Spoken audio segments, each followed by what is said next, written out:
Sometimes, the people we trust the most are the ones who shatter us most deeply. Not with a blow, but with silence, distance, and abandonment. Rich billionaire left pregnant wife in the middle of nowhere, then filed for divorce. The next morning, Emily sat on the edge of a deserted highway, tears mingling with the dust on her cheeks, a single suitcase beside her. She watched as her husband Daniel sped away in his gleaming Tesla Model S, leaving her stranded with nothing but the clothes on her back and the baby growing inside her just 24 hours earlier. She believed she was living a fairy tale life, married to a millionaire who promised her the world, but now her voice trembled with disbelief, anger, and heartbreak as she whispered, "He just left me here." Little did Daniel know that fate was already plotting its payback. Emily had always believed in fairy tales, growing up in a small town in rural Montana. From a young age, she clung to the belief that love, once found, was unbreakable. She imagined that the right person could shield her from every storm, that promises spoken under fairy lights and wedding vows would be ironclad. The idea that someone she trusted so completely could betray her never even crossed her mind. To her, marriage was not a gamble, it was a sanctuary. She spent her childhood poring over glossy magazines, reading about glamorous celebrities and their whirlwind romances. In her mind, marriage was a sacred union of love and devotion, a partnership that would stand the test of time. When she first set eyes on Daniel Whitmore, an elegantly dressed stranger at her cousin's wedding in Bozeman, she had felt a spark of curiosity.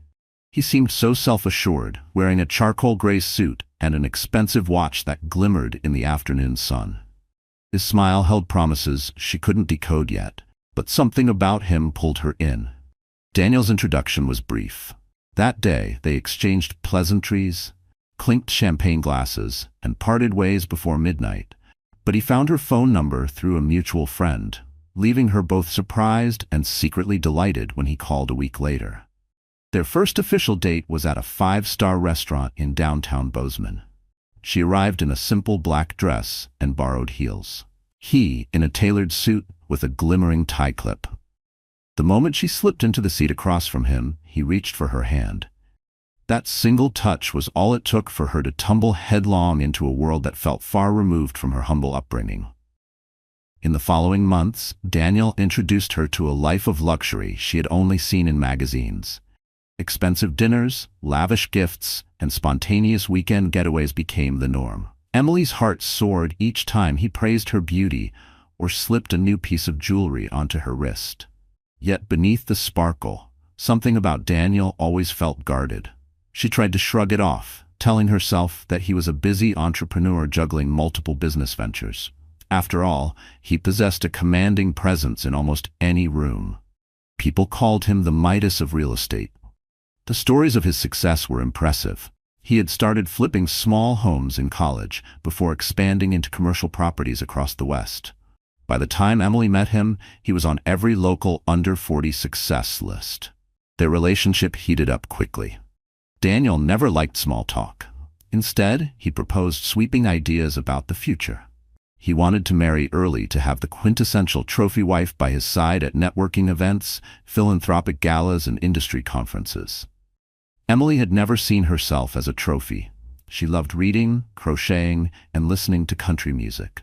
However, she couldn't deny how his attention made her feel. He seemed genuinely interested in her thoughts, her aspirations, and her dreams, or at least that's what she believed. One snowy evening, just 6 months after they met, Daniel proposed. They were at Big Sky Resort, near the mountains of Montana, warming themselves by the fireplace with cups of hot chocolate. He slid a breathtaking diamond ring onto her finger. Overwhelmed by the magic of the moment, Emily couldn't speak, but his voice was smooth like velvet on a cold night. "You're everything I've dreamed of, Em." The ring sparkled in the flicker of the flames, and she thought she was indeed living her own Cinderella story. They married 2 months later in a luxurious ceremony at the Gallatin Hotel in Bozeman, a real landmark venue known for its opulent ballrooms and old-world charm. The day was a whirlwind of white roses and crystal chandeliers, the kind of wedding that ended up in society columns. Emily's mother cried happy tears. Her father, wide-eyed at the extravagance, prayed that this grand love would last. For Emily, It was a turning point. Standing in front of 100 guests, she felt like the luckiest woman on earth. But even amidst the celebration, Emily noticed the faintest of cracks in Daniel's facade. He barked orders at the wedding planner and scolded a server who accidentally spilled champagne on the carpet. She told herself it was just the stress of the wedding. The very next day, they flew first class to Tahiti for their honeymoon, where Daniel showered her with attention and more gifts. Sitting on the beach, toes in the sand, Emily breathed in the salty air and thought, "This is what perfect feels like." Little did she know her happily ever after was about to morph into a nightmare that began with an unexpected pregnancy, leading to the day he left her at the edge of a dusty road and the heartbreak that followed. The first few months of married life continued like a dream, or perhaps more accurately, a mirage. Emily's world was a whirlwind of social events and philanthropic functions where Daniel took every opportunity to impress his peers. She found herself wearing designer gowns, sipping champagne with society's elite, and occasionally feeling lost amid the clinking glasses and polite laughter. Each time she looked at Daniel, though, her heart fluttered. Despite a few snide remarks about her small-town roots, comments from Daniel's associates that he never outright refuted, she believed love would conquer all. But underneath the polished veneer, trouble brewed. Daniel's work hours grew longer, and the demands on Emily's time became equally pressing. He insisted that she attend certain charity balls, that she host dinner parties for potential business investors, and that she maintain a spotless image. She wasn't just Emily anymore. She felt she had become Mrs. Whitmore, a role that came with its own set of unspoken rules and expectations. There were days when she barely recognized the reflections staring back at her in the gilded mirrors of those grand events, always smiling, always poised, yet hollow inside. Deep down, a gnawing loneliness crept in, a feeling that she was losing herself piece by piece, traded for the perfect image Daniel demanded. And sometimes, alone in the bathroom after another gala, she'd wonder if the people whispering about her were right. If she really was just a girl from nowhere, clinging to a life she never belonged to. At first, she tried to comply wholeheartedly, wanting to be the perfect partner. She spent hours perfecting table settings, learning which wine paired best with salmon, and studying the names of his business associates so as not to slip up at a soiree. A few close friends from Emily's old life worried that she was losing her sense of self. They noticed how she no longer called, how her once lively voice grew cautious. When her childhood best friend, Olivia, visited one weekend, she couldn't help but voice her concerns. "What happened to you, Em? You used to sing off-key and dance barefoot. Now you're wearing 5-inch heels and forced smiles." Emily tried to brush it off. "I'm happy," she said, plastering on a smile she'd perfected for camera flashes. "Daniel is amazing. We have everything we need." But her tone wavered, and Olivia noticed. 1 month after her friend's visit, Emily discovered she was pregnant. She found out by chance, in a rush of morning nausea that wouldn't go away. Sitting in the pristine, marble-floored bathroom of their Beverly Hills penthouse, one of Daniel's latest property investments at Honeynathamafarid, she stared at the positive test in disbelief. Her heart raced, torn between excitement and a gnawing fear. She recalled how Daniel had once mentioned he wasn't certain about wanting children just yet, but that was a vague comment. Her mind spun with questions. Would he be thrilled? Would he be angry? Would the child finally bring them closer, weaving back the tattered edges of their love, or tear them apart completely? She broke the news to him that evening. Daniel was seated at his gleaming mahogany desk, poring over financial reports. Placing the test on the edge of the desk, her hands trembled. "Daniel," she said softly, "I'm pregnant." He blinked, his expression momentarily blank, then closed his laptop with forced composure. He took a sharp breath. How far along?" "About 6 weeks," she replied, voice quivering with uncertainty. He stood up, paced back and forth across the plush carpet, then finally turned to face her. "Emily, this changes everything," he said, his voice tighter than usual. "I have major deals in the pipeline, massive expansions. A baby wasn't in my immediate plans."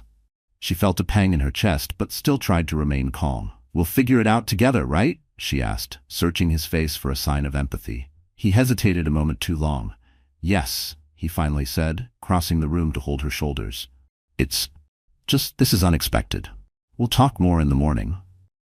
That night, Emily lay in bed, tears pooling at the corners of her eyes. Daniel remained stone still beside her, as if carefully measuring his every breath. She listened for any sign of reassurance, a soft whisper, a comforting hand, but received nothing. Over the next few days, he became distant and irritable, even though he insisted on taking her to her first prenatal appointment.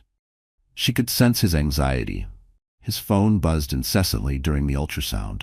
When the doctor asked if he wanted to hear the baby's heartbeat, Daniel gave a polite nod, but his gaze was anchored to the screen of his phone, texting a business partner about an upcoming deal. Still, Emily hoped. After all, she had grown up believing that families stick together, that love endures. She imagined him softening over time, maybe placing a protective hand on her belly at night, reading parenting books with her, picking out cribs and baby clothes. Yet each day his distance grew, and his frustration at her rapidly changing body was thinly veiled. Sometimes he made comments about how she should be careful not to gain too much weight, or how being a mother might affect her ability to accompany him to important events. They began to argue, small disagreements at first that escalated into full-blown fights. One night after attending a real estate conference in San Francisco, Daniel accused her of ruining everything by announcing her pregnancy to an investor's wife.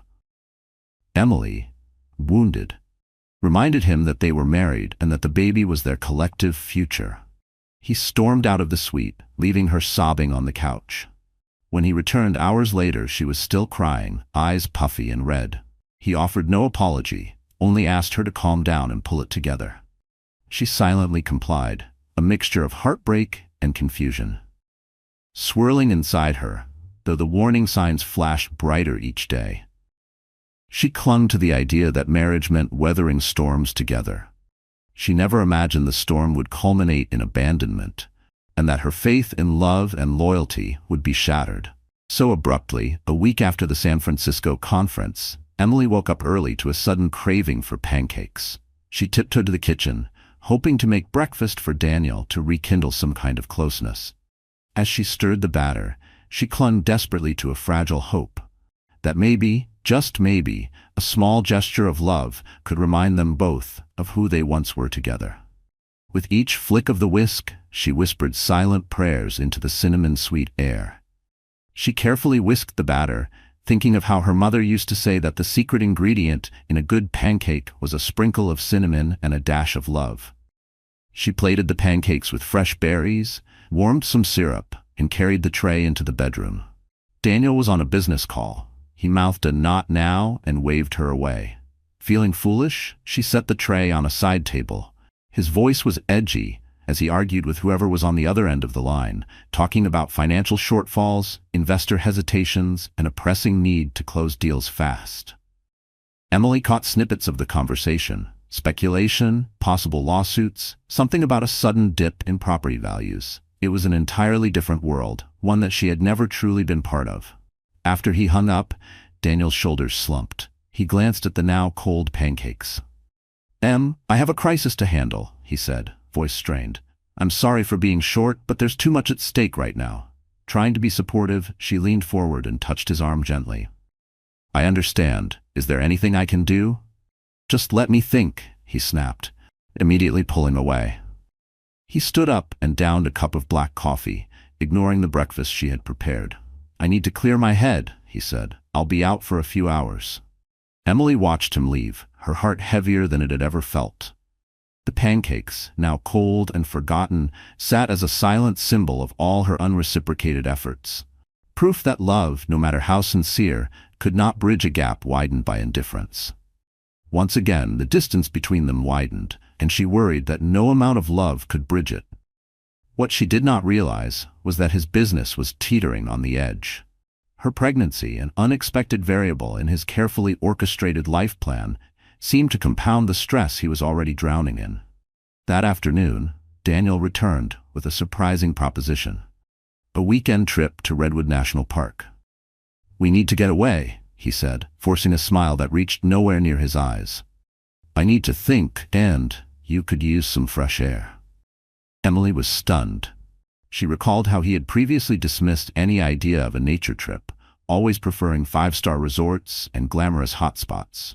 But if this was a chance to connect, she'd grasp it eagerly. Maybe the towering redwoods would remind them both of enduring strength. Maybe the clean air and quiet trails would help them rebuild their bond. Early that Saturday morning, they set off in Daniel's Tesla Model S, speeding out of Los Angeles before dawn to avoid traffic. Emily reclined in the passenger seat, a knot of anticipation in her stomach. She wished she could read his mood, but he kept his eyes on the road, responding to her attempts at conversation with monosyllables. She dozed in and out of uneasy sleep as the miles rolled by. By late afternoon, they reached a small town near Redwood National Park. Instead of checking into a cozy lodge, as Emily had expected, Daniel insisted they continue driving. She grew uneasy when the roads became narrower, the landscapes more remote. Giant redwood trees soon enveloped them on either side. The towering trunks and dense canopy felt both majestic and foreboding.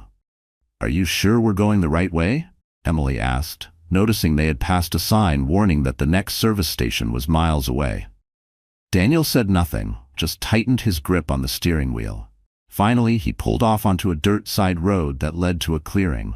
The car rumbled over gravel, slowing to a stop amidst the hulking trees.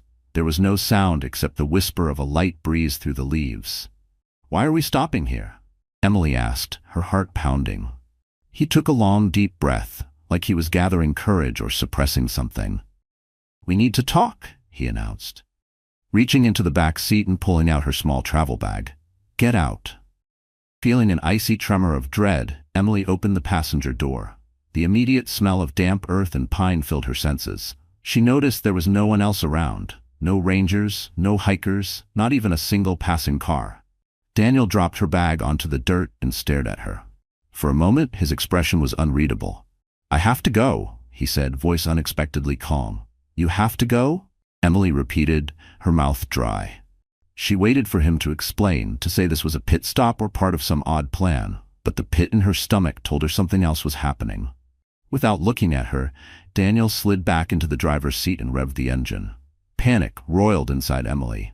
"Daniel, what are you doing?" she shouted, stepping toward the car. "Stop!"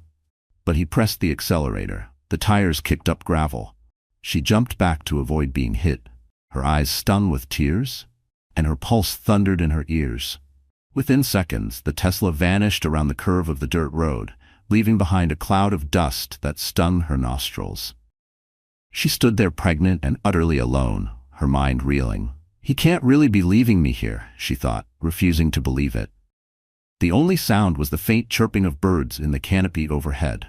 She reached into her pocket to call him, only to realize she had no cell service. Her voice trembled as she yelled for help, but the forest swallowed her cries. For the first time since she met Daniel Whitmore, Emily felt true terror. She was stranded in a remote area, miles away from civilization, and she had no idea what he planned to do next. Time seemed to slow to a crawl. Emily's legs wobbled as she tried to hold herself steady on the uneven ground. Her mind raced. Why did he leave? Did something happen in the business that caused him to snap? Is he coming back? A part of her wanted to believe this was a horrendous joke or a twisted test. Yet her instincts screamed that this was all too real. She was pregnant, stranded, and terrified. Despite the swirling panic, the old survival instincts she gleaned from her rural upbringing started to kick in. She might have spent her high school years daydreaming about city life, but she still knew how to navigate rugged terrain and read the environment a bit. There was no immediate solution, but standing still and hoping for rescue wasn't an option. She rummaged through her bag and found a half-empty water bottle, a light jacket, and a few granola bars. Thankful she had packed at least something. She steeled herself to find a main road. The only route she could think of was to go back the way they had come, hoping she wouldn't get lost in the twisting dirt roads. The forest around her was eerily still as she walked. The towering redwoods, majestic though they were, cast long shadows that further heightened her sense of isolation. Occasionally, she heard rustling in the underbrush. Maybe squirrels, rabbits, or who knew what else. She tried to keep calm by focusing on each step, each breath. Hours passed, her feet aching in the inadequate shoes she'd worn for a weekend getaway, never imagining a forced hike. Her mind reeled with a toxic mix of anger and heartbreak. Dusk approached faster than she anticipated. The forest canopy thickened, stealing the last glimmers of sunlight. She realized she wouldn't make it to any main road before dark. Reluctantly, she decided to find a spot to rest and conserve energy. She gathered some dry leaves, placed her jacket on the ground, and tried to create a makeshift seat against a fallen log. "I have to get out of here tomorrow," she told herself, clinging to determination. But as the night deepened, the temperature dropped. Emily shivered uncontrollably. Every time she closed her eyes, she imagined Daniel's face, stoic and distant, driving off. The memory ignited a wave of fury. How could he do this? Then sorrow overtook anger. What did I do wrong? Why wasn't I enough? She alternated between tears and trembling, occasionally nibbling a granola bar to keep her strength up. At one point, exhaustion overwhelmed her, and she slipped into a fitful sleep. Somewhere in the middle of the night, a sudden noise jerked her awake. Footsteps approached, accompanied by the glow of a flashlight beam piercing the darkness. Emily's heartbeat roared in her ears, fear spiking. Then she heard a gentle voice. "Ma'am, are you okay?" a man called out. "I'm Ranger Scott from Redwood National Park. I was on patrol and thought I saw a figure off the trail." Hope surged in her chest. "I'm here," she cried out, struggling to stand. The ranger shone his light on her pale face and trembling form. "You're not supposed to be out here alone this late," he said, concern etched into his features. He offered her a hand and helped her up. "Are you hurt?" She shook her head, tears welling up again. "My husband? He left me. I'm pregnant." The words came out in a broken sob. Ranger Scott's concern turned to alarm. He radioed for assistance. Within an hour, an all-terrain park vehicle arrived to transport her to the ranger station. Emily found herself wrapped in a warm blanket, sipping hot chocolate, tearfully explaining her ordeal to a female park ranger who took her statement. "Do you know why he left you here?" the ranger asked, trying to piece together the bizarre puzzle. "I don't know," Emily admitted, her voice still quivering. "He's been stressed about his business. He barely talked the entire drive." She paused, eyes hollow. "One moment we were driving, then he just told me to get out, and he drove off." They urged her to check into a nearby medical facility for a proper checkup, considering she was pregnant. The worry about potential dehydration or complications lingered. The kind rangers gave her a ride into the nearest town with a clinic. Exhausted, Emily let them handle everything. She felt like a leaf caught in a storm, helpless and battered by forces she never saw coming. At the clinic, a sympathetic nurse named Julia took her vitals and arranged for a scan of her baby.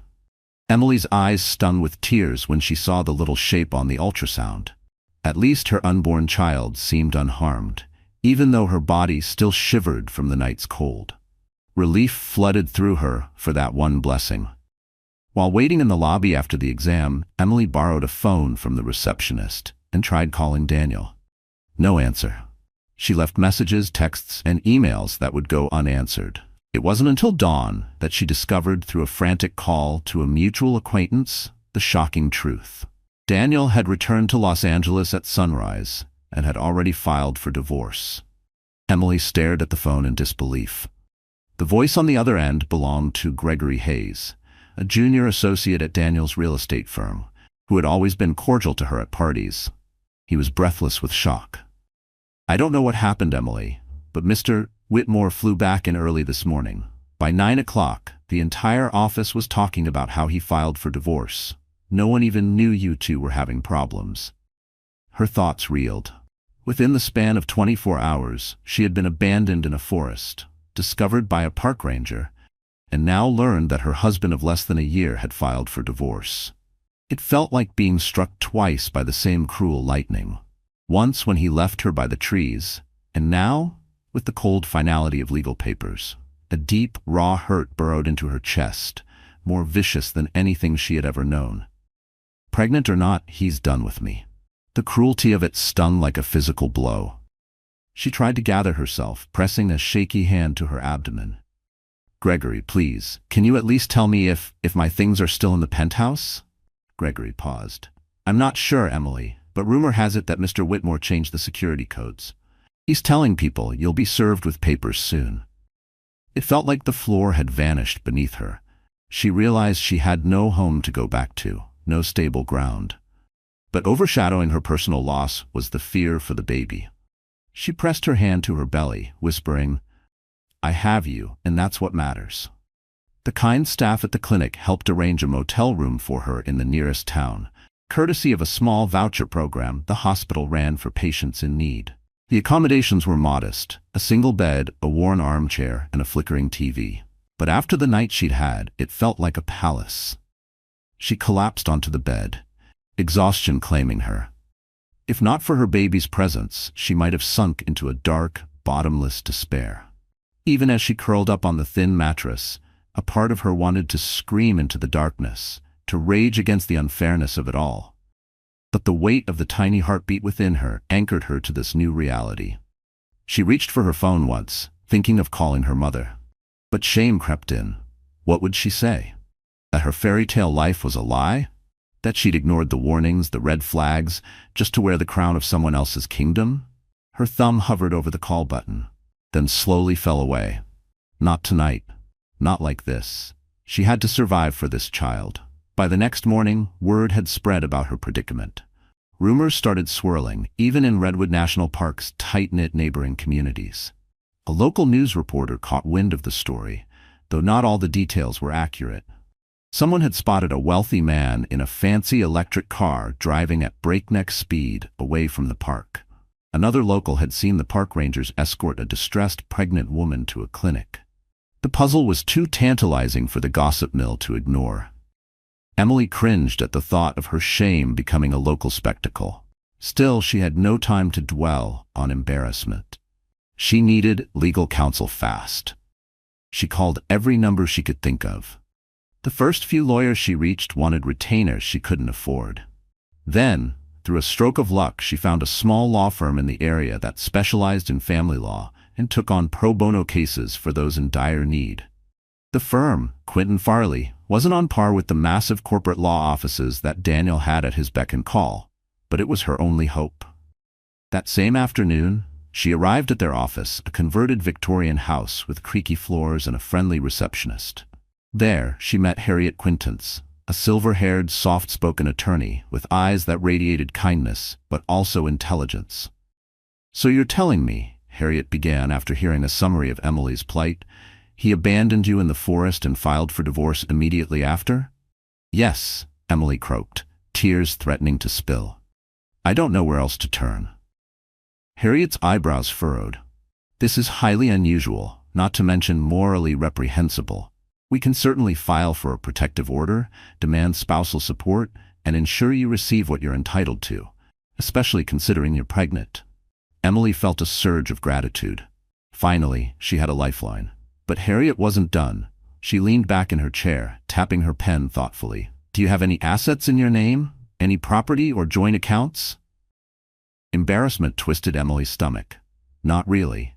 Everything is in Daniel's name," she admitted. "He controlled all the finances. The credit card I have is a secondary card on his account, and I'm sure he's canceled it by now." Harriet offered a sympathetic sigh. "We'll do everything we can legally, and I suggest you gather any evidence you have of his behavior. Texts, emails, anything that shows his intentions or his abandonment. In the meantime, we'll file an emergency motion for support to ensure your medical bills are covered." In that moment, Emily realized how deeply she'd been controlled. She had no separate bank account, no property, no nest egg. All this time, she had believed she was cherished and protected. The realization cut deeper than betrayal. It revealed how much she had unknowingly surrendered in the name of love. But if she had to rebuild from nothing, she would. "How naive I've been," she thought. But she wouldn't give up. She had to fight, if not for herself, then for the tiny life growing inside her. When she left Quinton Farley, the sun was setting again. A gentle breeze rustled the leaves on the main street. Emily inhaled, feeling a new sense of purpose. She might be battered, but she wasn't broken. She was determined to stand her ground, no matter how wealthy and influential Daniel was. As she made her way back to the motel, she checked her phone. Still no messages from Daniel. No apologies, no explanations. but she was done searching for them. The day he drove away had been the day she realized she was on her own. Now she had a mission: to ensure justice for herself and her unborn child. A small ember of resolve sparked within her, burning away the remnants of helplessness. She wasn't just surviving anymore. She was preparing for battle, fueled by a fierce love she had never known until now. While Emily prepared to wage her battle in a small, unassuming motel room in Northern California, Daniel Whitmore was busy orchestrating his narrative in Los Angeles. He spun a story of marital discord, framing Emily as an opportunistic partner who had threatened his business dealings. Rumors circulated at gala events. She had allegedly tried to sabotage a critical real estate deal. She was unstable. The pregnancy had blindsided him. People exchanged hushed whispers in gilded ballrooms, sipping imported champagne while dissecting the drama. In that circle, image was everything, and Daniel's version of the story seemed to carry weight. One person, however, refused to swallow Daniel's account without question: Olivia, Emily's childhood friend. She had seen firsthand how much Emily adored Daniel. The abruptness of it all didn't sit right with her. Determined to uncover the truth, Olivia reached out to Gregory Hayes, the junior associate who had tipped Emily off. Over a furtive coffee meeting, Gregory confessed that the real estate empire Daniel boasted about was teetering on the brink of collapse. "He's leveraged up to his eyeballs," Gregory confided. "The new commercial properties he bought aren't generating the returns he projected. Investors are furious. Some are preparing to sue. He's in too deep." He paused, glancing around as if expecting to see Daniel appear out of nowhere. "I also heard rumors that he blames Emily for distracting him from closing critical deals. But that's just Daniel's twisted perspective. Honestly, none of this is her fault." Olivia felt her blood boil. She immediately tried to reach Emily but found her phone going straight to voicemail. Undeterred, she decided to travel to Redwood National Park to find her friend. Within 2 days, Olivia arrived at the little motel hauling a suitcase full of clothes, snacks, and moral support. When Emily opened the door and saw Olivia standing there, she threw her arms around her friend and wept. "It's okay, Em," Olivia whispered, rubbing her back. "I'm here now." They spent hours talking in that cramped motel room. Emily recounted the terror of being left in the forest and the crushing news of the divorce filing. Olivia shared what she had learned from Gregory. Together they began piecing together the puzzle: Daniel's crumbling financial empire, his sudden panic about fatherhood, and his willingness to throw Emily under the bus to save face or salvage what remained of his business. "He wants to paint you as the cause of his downfall," Olivia said, disgust evident in her tone. "But we're not going to let him." The next morning, Olivia accompanied Emily to a meeting at Quint and Farley. Harriet Quint listened intently as Olivia provided new insights into Daniel's financial troubles. The attorney's eyes gleamed with a mixture of surprise and vindication. "This changes the approach," Harriet said. "If we can establish that he's been misrepresenting assets or deflecting blame, we might have leverage to ensure Emily gets proper support, especially with a child on the way." Harriet wasted no time. She filed additional motions to scrutinize Daniel's finances, pushing for a formal investigation into any hidden assets or accounts. She also coordinated with local authorities to document Emily's abandonment. Abandonment under these circumstances, especially with a pregnant spouse, could hold significant weight in divorce proceedings, even in a no-fault state. Meanwhile, Emily found unexpected solace in Redwood National Park. In a twist of poetic irony, the place where she had been left to fend for herself was also where she found her inner strength. Each morning, she walked along the edge of the park's trails, inhaling the cedar-scented air, letting the towering redwoods remind her that life endured storms far more brutal than her own heartbreak. The quiet majesty of the trees seemed to whisper encouragement with every step she took. "You are still standing. You are growing. You will thrive." The park rangers who recognized her from that fateful night often waved and asked how she was doing. Their kindness was a balm on her wounded spirit. The pieces of her old life slipped away. She missed the penthouse, the lavish dinners, the sense of security, or what she had naively believed was security. Yet she also felt liberated. For the first time, she was forced to rely on her own resourcefulness. She learned to manage her finances carefully, using what little she had for prenatal vitamins and modest meals. She kept her credit card payments minimal, though she was sure Daniel had cut off most of her access by now. Even so, the emotional toll was enormous. On some nights, she woke up gasping from nightmares of being alone in the dark forest, calling out Daniel's name in vain. On others, she'd dream of the baby, imagining a tiny hand curling around her finger, only to awaken tearful and disoriented. Yet each time she felt her child move, a flutter in her belly, she remembered her purpose. This baby deserved a chance at life, unburdened by fear and abandonment. Olivia did her best to cheer her up with small acts of kindness, bringing fresh flowers to decorate the motel room, playing Emily's favorite country songs, even filming silly vlog-style videos to lighten the mood. Emily would often blink back tears of gratitude. She might have lost her husband, her home, and her illusions, but she had not lost true friendship or her own willpower. As the weeks rolled by, Harriet's legal actions began to escalate. Court dates loomed. Daniel's legal team responded with threats, claiming Emily was unfit to demand spousal support or to keep custody of the unborn child. They painted a picture of a manipulative gold digger who only married Daniel to claim his fortune. The audacity of these accusations angered Emily, fueling a fiery determination within her. She was done being meek. She would fight back, not just for herself, but for her baby's future. And while legal papers flew back and forth, another battle was quietly brewing. Daniel's empire was crumbling, and he was about to discover just how vicious karma could be. The first public sign of Daniel's unraveling came via a devastating headline in the Los Angeles Times. Real estate mogul Daniel Whitmore faces potential lawsuit over fraud allegations. It appeared that at least 2 major investors claimed he had misled them about profits and valuations. The article hinted that more investors might follow suit. Overnight, his name turned from that of a celebrated up-and-comer to a disgraced businessman on the brink of scandal. For Emily, seeing that article brought a conflicted mixture of satisfaction and sorrow. She took no pleasure in watching a man she had once loved being publicly taken down, but she couldn't ignore the fact that his empire's decline was poetic justice for the way he'd treated her, especially leaving her pregnant and alone in Redwood National Park. And yet, as comments online speculated cruelly about her motives, she couldn't help but flinch at one particular remark. She probably planned this from the start. The words stuck in her chest. She had never asked for any of this.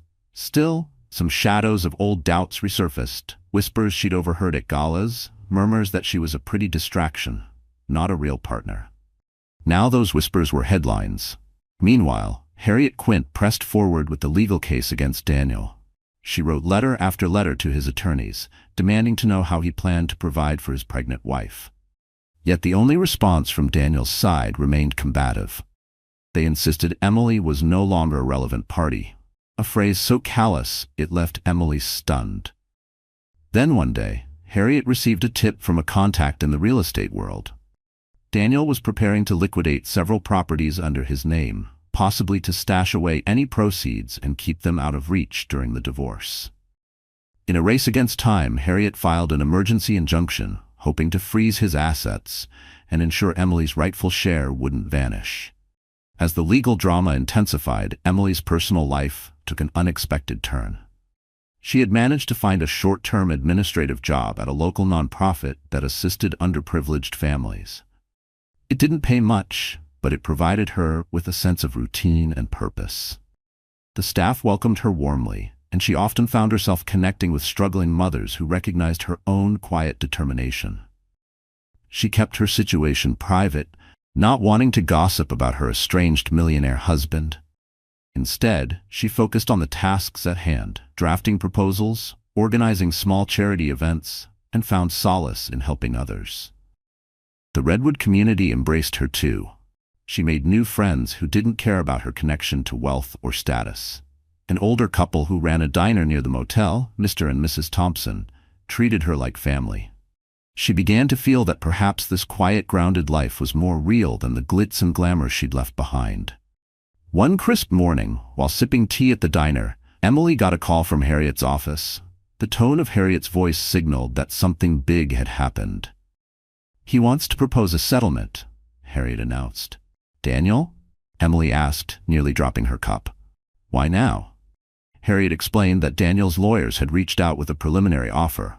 They wanted Emily to sign a non-disclosure agreement in exchange for a sizable sum, enough to cover basic living expenses and medical costs. But there was a catch.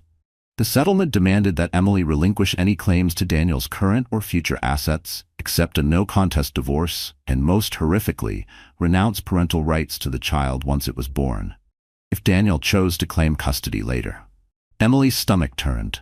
"That's insane," she whispered, her voice laced with anger. "He abandons me, then wants me to give up the child?" Harriet's reply was calm but resolute. "We'll reject this. It's insulting. However, we need to be prepared that he might escalate." Sure enough, the next day, a letter arrived for Emily at Quint and Farley. It contained explicit threats disguised as legal jargon. Mention of defamation, countersuits, statements that suggested Emily was unstable, references to evidence that might paint her as unfit to be a mother. The letter even included a flimsy claim that the baby might not be Daniel's. "It's absolutely disgusting," Harriet fumed, slapping the document down on her desk. "He'll throw anything at the wall to see what sticks. We'll respond in kind." Despite Harriet's unwavering support, Emily felt her courage waver. She called Olivia that night, her voice shaking. "I'm terrified. What if he somehow convinces a judge I'm an unfit mother? I have no money, no steady home. It's his word against mine." The thought gnawed at her, burrowing deep into the fragile hope she had been nurturing. What if all her strength, all her truth, wasn't enough against the weight of Daniel's lies and wealth? Olivia's response was firm. "Then we'll prove otherwise, Em. We'll show the world who he really is. You're not alone. You have me, Harriet, and everyone who knows the truth." And so Emily took a deep breath, squared her shoulders, and prepared for the next round of the fight. She wasn't the same naive woman who had once believed in unconditional love without question. She had been tested, broken down, and forced to rebuild piece by piece. Now, every choice she made was for her child's future. As legal proceedings advanced, Daniel's downfall continued. The lawsuits against him multiplied, tarnishing his name further. High-profile associates started to distance themselves, refusing to stand by a man accused not only of fraud, but also of abandoning his pregnant wife. Ironically, the Redwood National Park fiasco had captured public attention, fueling a wave of online criticism. People who heard Emily's story labeled Daniel a heartless monster. A trending hashtag emerged on social media, "Stand by Emily," sparked by a local Redwood blogger who'd learned about her ordeal. News outlets picked up the hashtag, unleashing a torrent of negative PR on Daniel. Those who had once envied his success now reveled in his disgrace. And as each day passed, Emily grew stronger, nurtured by the quiet Redwood community, her unwavering friend Olivia, and the baby growing steadily inside her. Every kick, every flutter inside her was a reminder that she was fighting for two now, and losing was simply not an option. The storm raged on, but she no longer felt powerless. She was forging a new destiny, one that would soon collide with Daniel's in a final dramatic confrontation. As the court date neared for the preliminary divorce hearing, Emily found herself in a swirl of emotions. She sat in Quint and Farley's modest conference room, reviewing documents and statements. Each page was a reminder of the life she'd lost and the terrifying legal labyrinth she now navigated. Harriet guided her patiently, making sure she understood every detail before she signed off on testimonies or affidavits. The hearing would determine temporary spousal support, medical coverage, and set the stage for further proceedings. Most crucially, it would address the question of the unborn child's paternity and custody arrangements. On the morning of the hearing, Emily stood in front of the mirror in her motel room, smoothing the wrinkles of a second-hand black blazer and a flowing dress that concealed her growing bump. She inhaled slowly, reminding herself that she was no longer the timid girl following her husband's lead. She was here to protect her future and her babies. She whispered to her reflection, "This is not just for me, this is for us." Olivia drove her to the courthouse, offering quiet reassurances along the way. They arrived to find a small crowd of reporters hovering, cameras ready. "Miss Whitmore, do you have any statement? Is it true your husband left you in the wilderness? Are the fraud allegations connected to your divorce?" The questions flew in rapid succession, but Emily pressed her lips together and walked on, refusing to engage. Harriet had advised her to stay silent and let the legal work speak for itself. Inside, the courtroom was tense. Daniel sat at one table, flanked by two expensive lawyers who whispered furiously in his ear. He barely looked at Emily, his face fixed in a mask of stern indifference. Emily, for her part, felt a swell of nausea, not just from pregnancy, but from the heartbreak of seeing the man she'd once loved turned into a stranger. Harriet began by laying out the facts: Emily's pregnancy, her abandonment in Redwood National Park, and Daniel's immediate filing for divorce.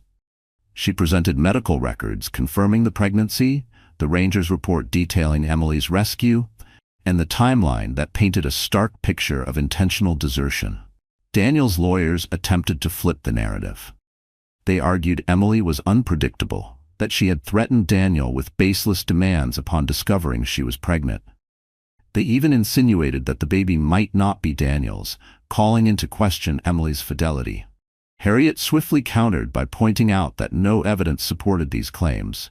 She added that such allegations were a transparent attempt to dodge responsibility. As the hearing went on, Daniel's mask cracked ever so slightly. He shot Emily glances that ranged from anger to desperation. At one point, he even seemed on the verge of speaking up himself, but his lawyers held him back. The judge, a stern woman with graying hair, listened intently to both sides. Then she leaned forward, eyes narrowed. "Mr. Whitmore, the claims against you are serious," she said. "Deserting a pregnant spouse in a remote location could be construed as endangerment. Until further investigation, I'm granting Miss Whitmore a temporary protective order. Also, Mr. Whitmore, you are required to cover her medical costs related to the pregnancy, as well as provide adequate spousal support until this matter is resolved. Is that understood?" A wave of relief and triumph surged through Emily, even though she kept her expression neutral. Inside, she clutched the moment like a lifeline, vowing never again to doubt her own worth. Daniel had no choice but to nod, his jaw tight. The judge signed off on the order and scheduled the next hearing for a few months later, closer to Emily's due date. After the gavel fell, reporters swarmed Emily once more, but Harriet and Olivia shielded her as they exited the courtroom. She caught a glimpse of Daniel across the lobby. Scowling as his lawyers fielded questions, there was something feral in his eyes, a caged beast losing control. Over the next few days, the media storm intensified. The Redwood abandonment story became a national headline. Billionaire leaves pregnant wife in forest. Judge orders support. Emily felt an odd dissonance, seeing her private tragedy plastered across tabloids. But she also recognized that the tide of public opinion had turned overwhelmingly in her favor. People were horrified by Daniel's actions, and every new detail that emerged from the lawsuits against him only fueled the uproar. Former business partners came forward with more accusations of shady dealings, mismanagement, and unethical practices. The once dazzling empire of Daniel Whitmore was swiftly turning to ash. Emily tried to focus on her own future, leaning into her job at the nonprofit and preparing for motherhood. She was offered a more stable position, coordinating events and donor relations. Working there let her see how resilient people could be under dire circumstances, reminding her that her own situation, as harrowing as it was, could be overcome with courage and the support of others. That realization spurred her to start a personal journal documenting her transformation. She wrote down the night in Redwood National Park, the fear she felt, and the fierce love she already had for her unborn baby. She chronicled her legal battles, her anxieties about public scrutiny, and the small victories that kept her going. Still, at times, she couldn't silence the echo of her past life. The cold marble under her feet in the penthouse bathroom, the glittering silence of Daniel's dinners, the quiet looks from strangers now reading her story in headlines. She sometimes wondered if her name meant pity more than strength. But she kept writing, kept breathing, kept choosing tomorrow. One evening, Harriet called with an update. "We've discovered some questionable transfers in Daniel's accounts," she explained. "He might have been funneling money into offshore assets. If we can prove this, it'll strengthen our case for a fair settlement." Emily clutched the phone tighter. "Good. I want him to be held accountable, Harriet. I want him to realize that money and power don't give him the right to discard people like trash. He's learning that lesson the hard way, Harriet said softly. But be prepared. He's wounded, and wounded people can lash out. Emily knew that was true. She braced herself for whatever Daniel might try next, because even as the public outcry mounted and legal pressures boxed him in, she sensed he wasn't done fighting. And she wouldn't be safe until the final verdict was in. Regardless, she felt stronger than ever. The redwood trees swayed under the night sky, a silent testament to nature's resilience. She thought of how their rings told stories of storms weathered and fires survived. I'm weathering my storm, she told herself, and I will survive too. Life can change in an instant. Emily had learned that the hard way.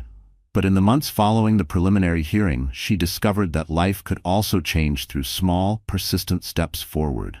Her belly grew, and with it, her sense of hope. She found a modest apartment above a bookstore in the same small town near Redwood National Park. The landlord, an older woman named Agnes, greeted her warmly. I've heard about your situation, she said, refusing to gawk or pry. We've all got tough stories, dear, but you're safe here. The apartment wasn't luxurious, just a cozy bedroom, a living area, and a kitchen that overlooked the town's main street. But it was hers. The first place that felt like a genuine home. On weekends, Emily volunteered at a local shelter for expectant mothers. Some recognized her from the news, and she used her experiences to comfort others who felt betrayed or abandoned. She spoke of resilience, even though she sometimes struggled with her own doubts at night. She realized that each time she offered words of encouragement, she was also offering them to herself. At times, she worried if she was pretending too well. Some nights she'd curl up, whispering lullabies into the dark, not for the baby but for herself. It wasn't weakness, it was the quiet ache of someone still healing. Meanwhile, Daniel's world was collapsing at a bewildering speed. Newspaper reports detailed multiple lawsuits alleging fraud and breach of contract. A federal investigation was rumored to be underway, examining whether Daniel had falsified property values. People who once flocked to his lavish parties now deleted his number and avoided him in public. Ironically, his spectacular fall from grace only seemed to add to the wave of empathy and support that poured toward Emily. Despite that outpouring of public sympathy, the legal process remained grueling. Harriet continued to uncover more evidence that Daniel had been funneling assets into hidden accounts. He still tried to fight back, filing counterclaims in an attempt to stall or intimidate. One claim asserted that Emily was an unfit mother because she lacked the financial means to care for a child without Daniel's support. Another claimed she abandoned the marriage when she refused to move back in with him. A blatant lie that disregarded the fact he had literally left her in the wilderness. But each time Daniel pressed a false narrative, Harriet countered with cold, hard evidence. The protective order remained in place, and the judge issued a stern warning that if Daniel continued to harass Emily or file frivolous motions, he would face contempt charges. Eventually, Daniel's legal team tried a new tactic. They reached out privately to Harriet, suggesting a more amicable settlement. They proposed a lump sum payment to Emily in exchange for dropping any further claims and signing a strict confidentiality agreement. This time the amount was even larger, enough to provide for Emily and her child for many years. But it also came with a demand. Daniel wanted no claim to the child. He wanted to wash his hands of them entirely. Late one night, Harriet and Emily sat together in the law firm's conference room, reviewing the settlement offer. Emily ran her fingers over her growing belly, tears brimming in her eyes. It's more than enough to make a fresh start, Harriet said gently. But it also means relinquishing the right to pursue him for child support later. If you sign this, you're effectively cutting him out of your life forever and your child's life as well. Emily stared at the papers. It was surreal. The man she had once adored, who had promised her a fairy tale marriage, was now willing to pay her off just to disappear. The very ink on the contract seemed to scream abandonment, an echo of tires on dirt, of silence where vows had once lived. Part of her quivered with rage. Another part felt an unexpected tinge of relief. Life would be simpler if he was gone for good. Yet there was a bigger question. Did she want Daniel Whitmore to have any legal foothold in her child's life? Could she trust that he wouldn't show up years later, demanding custody or interfering out of spite? And even if he never cared to be a father, would her child one day question why they were cut off from half their family? "I don't want his money," Emily whispered finally, her voice trembling with conviction. "I only want enough to ensure my baby is cared for. But I'm terrified he'll hurt us in the future if he has any legal claim." Harriet pressed her lips together. "We can negotiate. The courts tend to favor the mother in a situation like this, especially given his abandonment. If you want to ensure he has no involvement, we can pursue that route. But you're entitled to the financial support, Emily. You can't just walk away with nothing." She nodded, tears sliding down her cheeks. "I'll take what's fair," she said. "But I won't sign away my child's right to know the truth. If they grow up and want to find him, I can't be the one who stood in the way. That's my final say. No more hush money." Harriet nodded, respect clear in her gaze. "We'll proceed. And if he really wants to sign away parental rights, let him do so under the court's supervision, not through hush money." That night, Emily prayed for strength. She prayed for her child, that they would never feel the sting of abandonment. And, ironically, she prayed for Daniel too, that one day he might see the error of his ways. But she would not beg him to change. She was done with illusions. The next week, Harriet sent a counter-proposal to Daniel's team, stating that Emily would accept a fair settlement, one that included consistent child support unless Daniel legally and publicly relinquished parental rights through due process. No confidentiality agreement. No hush money. Take it or leave it. Days turned to weeks with no immediate response. Emily didn't hold her breath. She continued preparing for the baby, setting up a small crib by the window of her new apartment, crocheting tiny blankets with yarn donated by local mothers. Each stitch was a quiet rebellion against the destruction Daniel had tried to leave behind. She was building something whole, something sacred, one thread at a time. She was building a new life from the remnants of her old one, determined to create a safe haven no matter what storms still raged outside. Karma arrived for Daniel Whitmore with quiet inevitability. His once prized real estate empire buckled under a flurry of lawsuits and allegations of fraud. Investors withdrew their money. Federal investigators froze his accounts, and the media hammered away at his reputation. The man who had abandoned his pregnant wife in the wilderness now found himself abandoned by nearly everyone he once counted on. Meanwhile, Emily entered her third trimester with cautious optimism. She'd secured a modest apartment above a bookstore and continued her work at the local nonprofit.